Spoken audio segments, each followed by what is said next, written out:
तो नेपाल में of course close to a revolution हो गया है। सैड पार्ट ये थी कि जो भी प्रोटेस्ट थी वो काफ़ी वायलेंट हो गई। पार्लियामेंट को जला दिया गया, मीडिया हाउसेस तक को जला दिया गया, काफ़ी सारे होटल्स तक को जला दिया गया, जिस पे लोगों का कहना है कि ये सब करप्ट पॉलिटिशियंस के ही थे। अब हम पूरा ब्रेकडाउन नहीं देंगे न्यूज़ का एग्जैक्टली क्या क्या हुआ, बिकॉज आपको न्यूज़ में मिल सकती है, बहुत सारे लोगों ने उसके बारे में वीडियोस बनाई हैं।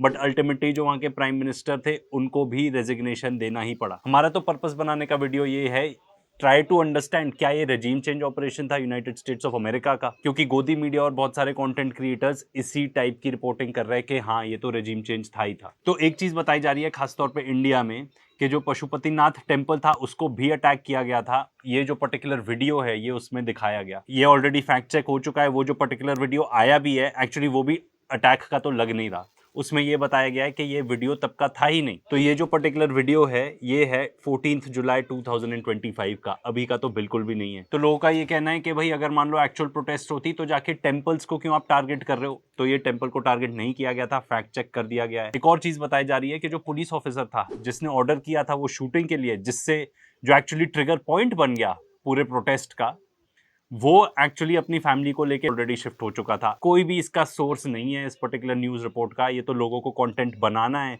कुछ टाइप की खिचड़ी पका के आपको खिलानी है जिससे व्यूज आ सकें, तो ये एग्जैक्टली वही किया गया है। एंड आप तो जानते ही हो हमारे यहाँ पे गोदी मीडिया भी है, तो गोदी यूट्यूबर्स भी तो है ना। साथ में इन्हीं टाइप के यूट्यूबर्स से इस टाइप की न्यूज़ बताई जा रही है कि जो बालेंद्र शाह हैं, मेयर ऑफ नेपाल, इनको पॉसिबली हो सकता है कि ये बन जाएं द नेक्स्ट लीडर। या एक और नाम जो बताया जा रहा है वो है राबी लामचाने, जो बेसिकली एक यूएस सिटीजन है। पर अगर आप न्यूज़ फॉलो करो तो आपको ये पता चलेगा कि जो मेजर सबसे बड़ी कैंडिडेट है टू बिकम द लीडर वो हैं इनकी former chief justice Sushila Karki, जो बेसिकली काफी वोकल भी रही हैं अगेंस्ट करप्शन, जो बेसिकली मेजर मुद्दा था यहाँ पे प्रोटेस्ट का। एंड जो काठमांडू के मेयर है बालेंद्र शाह, जिनको एज अ पोटेंशियल कैंडिडेट देखा जा रहा था, उन्होंने भी बेसिकली सॉर्ट ऑफ बैक कर दिया है कि सुशीला कार्की को बनना चाहिए the next leader of the country. एक और पॉइंट जो बताया जा रहा है, जो कि इनफैक्ट इन सब आर्ग्यूमेंट्स में से सबसे वैलिड पॉइंट है, वो है हामी नेपाल का, कि ये जो पर्टिकुलर एनजीओ है इसको फंड करती है यूनाइटेड स्टेट्स की काफी सारी कंपनीज। बट सिर्फ इसी बेसिस पे कह देना कि हाँ रेजीम चेंज ऑपरेशन था,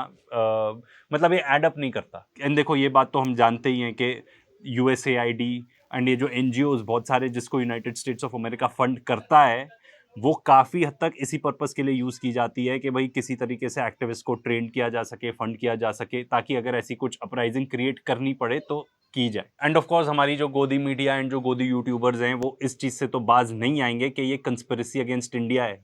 अब ये दो तरीके से बताया जा रहा है। सबसे पहले तो भाई जो एग्जिस्टिंग प्राइम मिनिस्टर थे he was way closer to China than to the United States of America. In fact I believe जब सबसे पहले वो इलेक्ट हुए थे तो उनकी जो फर्स्ट विजिट थी वो चाइना ही थी, इंडिया नहीं थी। तो इसको कंस्पिरेसी अगेंस्ट इंडिया बताना against a leadership that wasn't also very pro India, ये चीज मैच नहीं होती।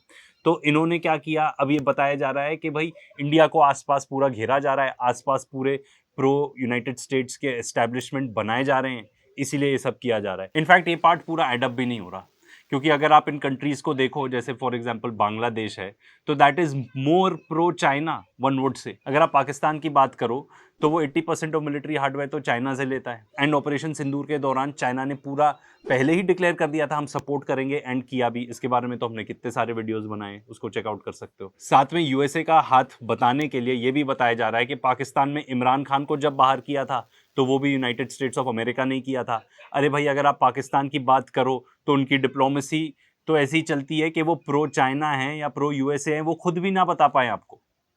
एक पाकिस्तान में कोई रहता हुआ शख्स भी ना बता पाए, वहां के जो पॉलिटिकल कमेंटेटर्स हैं वो भी ना बता पाए। एंड जहां तक पाकिस्तान की बात है, जहां तक मेरी अंडरस्टैंडिंग है, वहां पे तो जो भी गवर्नमेंट रहती है इन पावर, थोड़े टाइम में उनका अदल बदल हो ही जाता है। बिकॉज असल में even the government is not exactly in power, it's the army, जो कि फ्रॉम डे वन उनके ब्यूरोक्रेटिक सिस्टम में एंड पॉलिटिकल सिस्टम में इतनी ज़्यादा इन्वॉल्व है। फिर बात आती है बांग्लादेश की, कि वहाँ पे भी यूनाइटेड स्टेट्स ऑफ अमेरिका ने कराया रिजीम चेंज जब शेख हसीना थी उनको हटा के। तो भाई जो एग्जिस्टिंग लीडरशिप है, क्या वो pro United States of America है? तो जो एग्जिस्टिंग लीडर है ऑफ बांग्लादेश, मोहम्मद यूनुस, तो जब वो पावर में आए थे तब उनकी सबसे पहली विजिट कौन सी थी?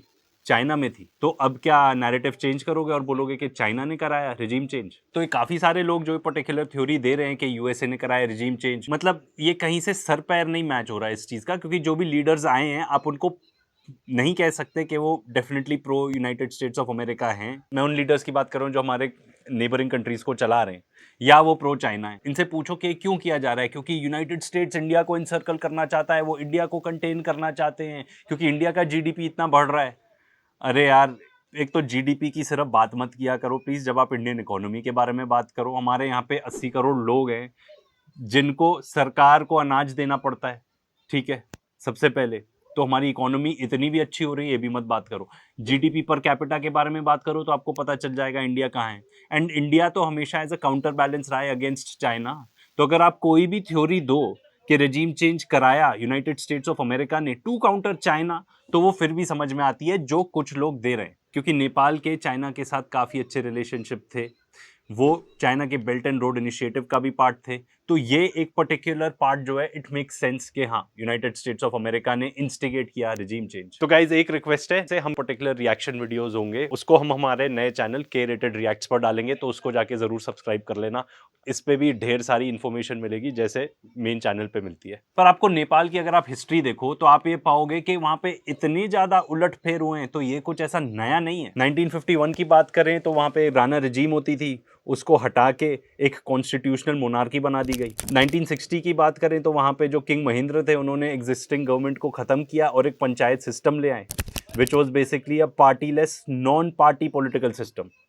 मतलब कोई पार्टी नहीं थी, sort of a monarchy you could say. फिर 1990 में मल्टी पार्टी डेमोक्रेसी हो जाती है फिर से, एंड एक कॉन्स्टिट्यूशनल मोनार्की का सिस्टम बना दिया जाता है। फिर 2008 में फाइनली जाके नेपाल को एक डेमोक्रेटिक रिपब्लिक बनाया जाता है। तो इतने ज्यादा उलटफेर हुए हैं नेपाल में कि ऐसा कुछ सो कॉल्ड रेवोल्यूशन भी हो जाना कोई बहुत बड़ी बात नहीं है। इन्होंने ओवर द ईयर्स इतना सारा उलटफेर देखा है नेपाल के लोगों ने। एंड अगर आपको उसको इंडिया से कंपेयर करो तो जब से हमारा कॉन्स्टिट्यूशन लागू हुआ था 1950 में, हम तो एक डेमोक्रेसी ही हैं। अब अगर रिपब्लिक टीवी इन अर्नब की बात करें तो इन्होंने तो पूरा इल्जाम डाल दिया सोशल मीडिया कंपनीज पे।